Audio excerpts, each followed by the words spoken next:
कर प्यार में बढ़ा के, कर प्यार में बढ़ा के।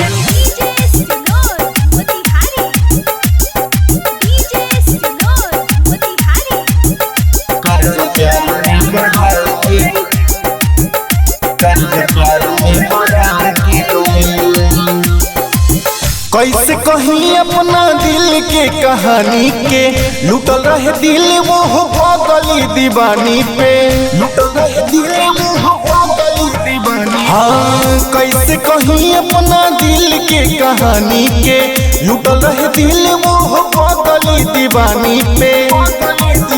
नाही हमके बता के गइल, नागी जैसन नचा के गइल।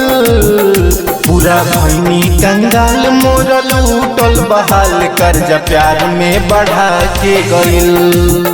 पूरा भैनी कंगाल मोर लूटल बहाल, कर्जा प्यार में बढ़ा के गइल।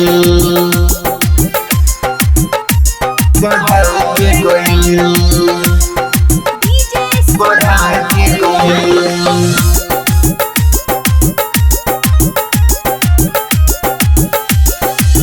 कर लेनी बतिया पर पूरा विश्वास हो, बंद भइल मोर अब कोचिंग क्लास हो, बंद भइल मोर अब कोचिंग। सुना रोज आवत रहे छतवे पर मिले, घर रहे ओकर मोरा घरवे के पास हो। घरवे के पास नहीं ललियो चिखा के गइल, रोग दिल के धरा के गइल।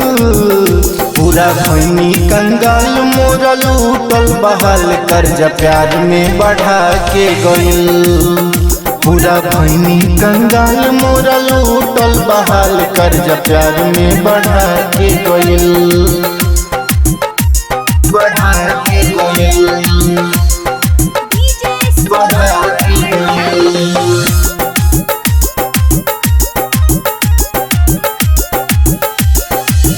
करत रहे बात वो पहिले तो हमसे, धोतनी कर्जा में सुन हम गम से।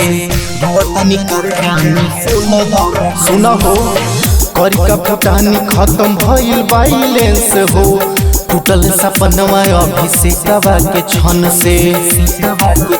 नाही हो के जता के गइल, पूरा नंबर हटा के गइल। पूरा भैनी कंगाल मोरा लूटल बहाल, कर्जा प्यार में बढ़ा के गइल। पूरा भैनी कंगाल मोरा लूटल बहाल, कर्जा प्यार में बढ़ा के गइल। मेरा नहीं अभियो ले छोड़।